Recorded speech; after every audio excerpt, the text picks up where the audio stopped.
Hello everyone, welcome to my channel. আজকে আমরা ইউভিভিস spectrophotometer থেকে যে আমরা রিডিং পাই, ঠিক আছে, অ্যাবজর্বেন্স ভার্সেস ওয়েভলেন্থের, এইটা আমরা ওই যে রডাটা আমরা পাচ্ছি, ঠিক আছে, ইউভিভিস স্পেকট্রোফটোমিটার থেকে, ওই রডাটা থেকে আমরা কিভাবে এই রকম একটা গ্রাফ তৈরি করতে পারি, ঠিক আছে। মানে একসাথে হয়তো 5-6 বা তার চাইতে বেশি রডাটা আমাদের দিবে বা আমাদের কাছে থাকবে, ওইখান থেকে আমরা এই যে এরকম একটা গ্রাফ তৈরি করব, ঠিক আছে, মানে অ্যাবজর্বেন্স ভার্সেস ওয়েভলেন্থের। এখন প্রশ্ন, এটা দিয়ে আমাদের লাভ কী, বা এইরকম গ্রাফ তৈরি করে লাভ কী? এরকম গ্রাফ তৈরি করে আমাদের লাভ হচ্ছে এই যে আমরা যদি একটু খেয়াল করি এই চিত্রটাতে, তাহলে আমরা দেখতেছি কি যে এখানে 400 থেকে 700 ন্যানোমিটার এই রেঞ্জের মধ্যে আমরা দেখতেছি যে এই যে আস্তে আস্তে কী হচ্ছে, পিক কিন্তু চেঞ্জ হচ্ছে, ঠিক আছে। আমরা যদি একটু খেয়াল করি আমরা দেখতেছি যে পিক কিন্তু চেঞ্জ হচ্ছে। তার মানে কি হচ্ছে, এই জায়গাতে ডিগ্রেডেশন হচ্ছে। ওকে, দ্যাট মিনস ফটোক্যাটালাইটিক ফেনোমেনন এখানে ঘটতেছে বা ফটোক্যাটালাইসিস হচ্ছে। ওকে, তো এইখান থেকে এই যে ক্যারেক্টারাইজেশন টেকনিক, এইখান থেকে আসলে আমরা বুঝতে পারি যে এই জায়গাতে ফটোক্যাটালাইসিস হচ্ছে এবং ফটোক্যাটালাইসিসটা ডমিনেট করতেছে অ্যাডজর্পশনের চাইতে। ওকে, আর যদি অ্যাডজর্পশন হয়ে যায় তাহলে কিন্তু এই প্রত্যেকটা পিক এক জায়গাতেই থাকতো, ঠিক আছে। কিন্তু আমরা এটা দেখতেছি যে যত সময় যাচ্ছে, এই যে আমি যদি এই যে একদম নিচেরটা যদি একটু খেয়াল করি, এখানে কি দেখতেছি, 10 আওয়ারে একদম কিন্তু মানে 500-র এই পাশটা চলে আসছে। হয়তো এটা 496 বা 494 এরকম সামথিং কিছু একটা হবে। তার মানে কি, তার মানে সময়ের সাথে সাথে আসলে পিকটা চেঞ্জ হচ্ছে, দ্যাট মিনস ফটোক্যাটালাইটিক ফেনোমেনন এখানে ক্রিয়েট হচ্ছে। তো আমরা আজকে অরিজিন ল্যাবের মাধ্যমে বা অরিজিন সফটওয়্যারের মাধ্যমে কীভাবে এইরকম গ্রাফ তৈরি করব, ঠিক আছে, এই যে ক্যারেক্টারাইজিং এইরকম গ্রাফ, সেটা আমরা আজকে দেখব। ওকে, এটা খুবই সহজ, খুব একটা টাইম লাগবে না। তো আমরা ডিরেক্টলি চলে যাচ্ছি আমাদের অরিজিন সফটওয়্যারে। এইটা হচ্ছে আমাদের অরিজিন ল্যাবের ইন্টারফেস। তো আমি আগে থেকেই আসলে ডাটাগুলো আসলে এন্টার করে রাখছি, মানে আমাদের এক্সেল থেকে, যাতে আসলে খুব তাড়াতাড়ি আমরা এটা শেষ করতে পারি, কারণ আমি চাচ্ছি যে ভিডিওর লেন্থটা যাতে খুব ছোট হয়।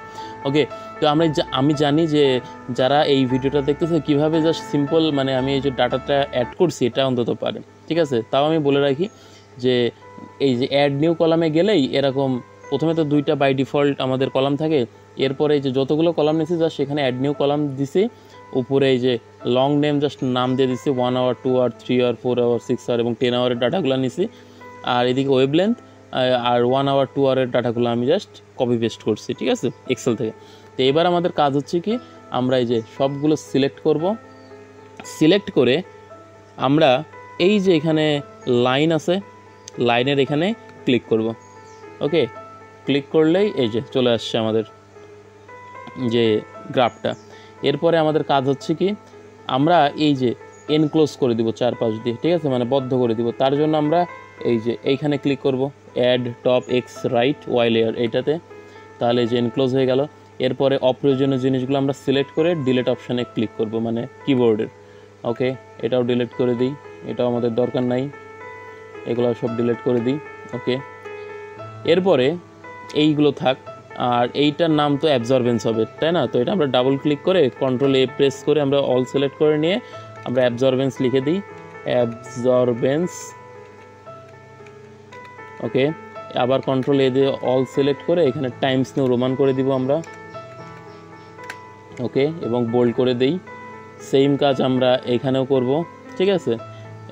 কি বলে, ওয়েভলেন্থের ক্ষেত্রেও কন্ট্রোল এ প্রেস করে অল সিলেক্ট করে এটা টাইমস নিউ রোমান করে দিব এবং বোল্ড করে দিব। ওকে, এইবারে কাজ হচ্ছে কি, আমরা এই যে এখানে মানে রাইট যে ওয়াই অ্যাক্সিস আছে, এইটার মাইনর টিক্স মেজর টিক্স আমরা বাদ দিয়ে দিই, ঠিক আছে। ডাবল ক্লিক করলাম, করে এই যে লাইন অ্যান্ড টিক্স আছে, এইখানে আমরা জাস্ট এই যে মেজর টিক্স নান করে দিই, মাইনর টিক্সও আমরা নান করে দিয়ে ওকে করে দিব। সেম কাজ এটার ক্ষেত্রেও করব, ডাবল ক্লিক করব, টপ যে এক্স লেয়ারটা আছে ওইটাতে ডাবল ক্লিক করলাম, এরপরে লাইন অ্যান্ড টিক্সে যাব, দেন মেজর টিক্স নান, মাইনর টিক্সও আমরা নান করে দিয়ে ওকে করে দিব। এইখানে থাক, এইগুলো দরকার আছে আমাদের। আচ্ছা, এবার আমরা এই যে নিচের যে এক্স লেয়ার আছে না, এইটাতে ডাবল ক্লিক করব। এটাতে ডাবল ক্লিক করে আমরা 400 থেকে 700 করে দিই, ঠিক আছে, 400 থেকে 700। ওকে, আর 50 করে ইনক্রিমেন্ট হোক, সমস্যা নাই। ওকে, এরপরে ওয়াই অ্যাক্সিসও আমরা একটু মানে লেফট ওয়াই অ্যাক্সিস একটু চেঞ্জ করি, ডাবল ক্লিক করি। ওকে, এখানে আমরা ফর্ম -0.1 থেকে স্টার্ট হোক, এখানে আমরা 1.5 হয়তো করে দিলাম, আর এটা হয়তো 0.2 থাক, দেখি এটা অ্যাপ্লাই করে দেখি। মোটামুটি ঠিক আছে এটাই। ওকে, এটাই থাক। ওকে, এবার এইটাতে ক্লিক করব, মানে এই যে লেখা, যে কোনো একটা লেখাতে ক্লিক করব বাম পাশের যে ওয়াই অ্যাক্সিস আছে, এবং ক্লিক করে আমরা টাইমস নিউ রোমান করে দিব এবং বোল্ড করে দিলাম। এবং নিচের যে এক্স অ্যাক্সিসের এই যে মেজর টিক্সের এখানে যে লেখাগুলো আছে, যে কোনো একটা লেখার মানে সংখ্যার উপরে ক্লিক করে টাইমস নিউ রোমান করে দিব এবং এটা বোল্ড করে দিব। ওকে, কমপ্লিট, প্রায় কমপ্লিট হয়ে গেছে আমাদের। এরপরে এই যে এইটা আছে না, মানে বক্স যেটা, এইটার এইখানে ক্লিক করব।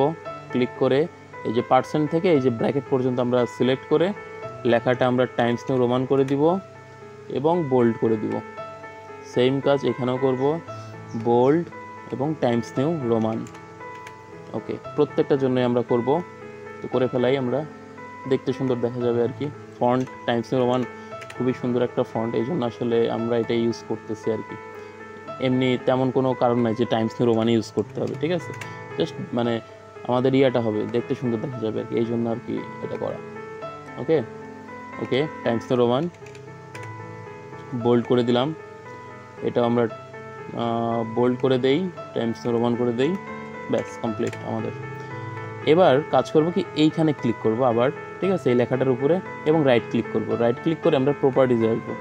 প্রপার্টিজে এসে আমরা চলে যাব ফ্রেম অপশানে, এখানে উইথ যেটা আছে এটা 1.5 করে দিব এবং আমরা ওকেতে ক্লিক করব। ওকে, এবং এটা ক্লিক করার পরে এবার আমাদের কাজ হবে এইটা জাস্ট এইখানে ক্লিক করে সেট করে দিব এবং দেখব যে মিলছে কিনা। এখন আমরা যদি দেখি এখানে কিন্তু আসলে একটু মনে হচ্ছে যেন এটা নিচে হয়ে আছে, তো আমরা আবার ক্লিক করব। ক্লিক করে আমাদের কিবোর্ডের যে আপ অ্যারো ডাউন অ্যারো যেগুলো আছে আর কি, ওইগুলা দিয়ে আমরা সেটা পজিশন মতো একটু বসানোর ট্রাই করব। ওকে, হ্যাঁ, হয়ে গেছে। এইবার আমাদের কাজ হচ্ছে জাস্ট কার্ভগুলো নিয়ে, ঠিক আছে। তো আমরা কি করব, এই যে একটা যে কোনো একটা কার্ভে ক্লিক করে এটা আমরা 1.5 করে দিব। ওকে, এরপরে 1 হয়ে গেছে, এটা 1.5 করে দিব, ঠিক আছে। এবার আমরা কি করব, যে কোনো একটা আমাদের কার্ভের উপরে ধরে আমাদের কার্সরটা ধরে আমরা রাইট ক্লিক করব। রাইট ক্লিক করে আমরা আনগ্রুপ করে দিব, ঠিক আছে। আনগ্রুপ করে দিলে লাভটা কী হবে, আমরা আমাদের মতো করে এবার ডিজাইন করতে পারবো। তো আমরা এই যে একদম উপরেরটা আমরা সাপোজ যে কোনো একটা কালার করে দিলাম, এই যে লাইন বর্ডারের কালার যেটা আর কি, ওইটাতে এসে আমরা হয়তো এটা লাল কালার করে দিতে পারি অথবা সবুজ, যাই হোক আমাদের ইচ্ছা মতো আমরা কালার করতে পারি আর কি, ঠিক আছে। আচ্ছা, এরপরে এইটা আমরা যদি সিলেক্ট করে এটা যদি আমরা সাপোজ লাল করে দিলাম, এইটা এরকমই থাক। আচ্ছা আচ্ছা, আমরা একটা কাজ করি, এইটাকে আমরা লাল করে দিই একদম উপরেরটা, আর এইটাকে আমরা সবুজ করে দিই, ঠিক আছে। আর দেন হচ্ছে এইটা আমরা হয়তো সাপোজ কমলা রঙের করে দিতে পারি, অথবা এইটা আমরা নীল করে দিই, ঠিক আছে। আচ্ছা ওয়েট, এইটুকু আর কি সিলেক্ট হয়েছে, মানে এই যে এইখানে ক্লিক করতে হবে আর কি, ঠিক আছে। ক্লিক করে এবার আমরা এটা হয়তো এই কালার করে দিতে পারি, এই কালারটা করে দিলাম। এইটা আমরা সাপোজ কমলা কালার করে দিলাম, আর এইটা আমরা কোন কালার দেওয়া যেতে পারে, সাপোজ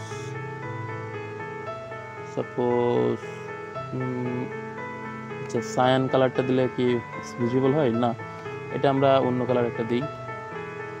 আবার ক্লিক করলাম, ক্লিক করে সাপোজ পিঙ্ক বা এই জাতীয় কোনো একটা কালার দিলাম, আর এইটা সাপোজ এই কালারটা আমরা দিয়ে দিলাম।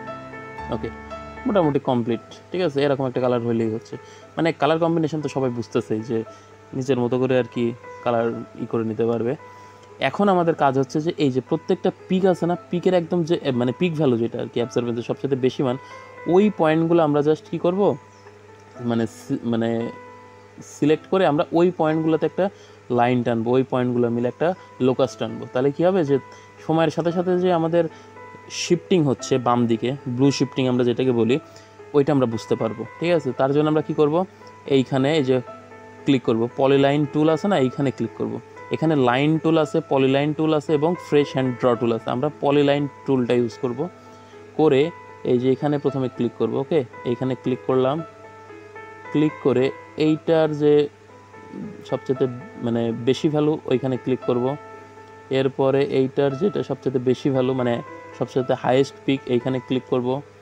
নীলটার হাইয়েস্ট পিকে ক্লিক করলাম, সবুজটার হাইয়েস্ট পিকে আমরা ক্লিক করব এবং লালটার হাইয়েস্ট পিকে আমরা ক্লিক করে কয়েকবার দুইবার বা তিনবার আমরা ডাবল ক্লিক করবো আর কি। ওকে, আচ্ছা, এরপর আমাদের কাজ হবে আবার এটাতে ক্লিক করব, এই লাইনটাতে ক্লিক করে এটা আমরা 1.5 করে দিব, 1.5, এবং এটার কালার আমরা ব্ল্যাক আছে ব্ল্যাকই রাখি এবং এটা ড্যাশ করে দিই। ঠিক আছে, শর্ট ড্যাশ আছে, এটা আমরা করে দিলাম। ঠিক আছে, এই যে সুন্দর হয়ে গেল।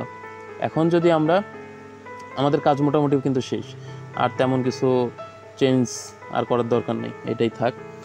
আমরা চাইলে এটা আরও মানে করে দিতে পারি, কি বলে প্রত্যেকটা কার্ভ আমরা হয়তো একটু থিকনেসটা বাড়াই দিতে পারি। ঠিক আছে, তো আপাতত আমি আর ওটা করতেছি না। এখন যদি আমরা জাস্ট সিম্পলি ফাইলে যেয়ে আমরা যদি এক্সপোর্ট গ্রাফে এসে এই যে ওপেন ডায়ালগের এখানে ক্লিক করি অথবা কন্ট্রোল জি যেটা সেটা ডিরেক্টলি প্রেস করলেও হবে। আমরা এখানে পিএনজি ফরম্যাট করে দিলাম। ঠিক আছে, দেন লং নেম সাপোজ এবিএস লিখে রাখলাম আপাতত, এবং আমাদের যেই পাথ যেটা, ঠিক আছে, পাথ আমরা হয়তো কোনটাতে রাখা যায়, সাপোজ আমরা ডাউনলোডে রেখে দিই। ঠিক আছে, আপাতত কিছুক্ষণের জন্য ডাউনলোডে রেখে দিলাম। ডাউনলোডে ক্লিক করে আমরা ওকেতে প্রেস করব। ওকে, এরপরে আমরা ইমেজ সাইজে আসব, এটা জাস্ট পিক্সেল করে দিব। ওকে, এবং ইমেজ সেটিংয়ে আসব, ইমেজ সেটিংয়ে এসে এটা ডিপিআই রেজলিউশন আমরা 1200 অথবা 600 করে দিতে পারি, আপাতত 600 করে দিলাম, দিয়ে আমরা ওকেতে প্রেস করব। ওকেতে প্রেস করার পরে আমরা জাস্ট একটু ওয়েট করব। ওকে, ওয়েট, কারণ যেহেতু মানে ইমেজ প্রসেসিং হইতে একটু টাইম লাগে। ঠিক আছে, আমাদের যে গ্রাফটা এটা প্রসেস হইতে একটু টাইম লাগবে এবং এটার রেজলিউশনটা 600 করে দিচ্ছে, এই জন্য আর একটু হয়তো সময় বেশি লাগতে পারে। যাই হোক, এই যে হয়ে গেছে, গ্রাফ 2 ইজ এক্সপোর্টেড টু এটা।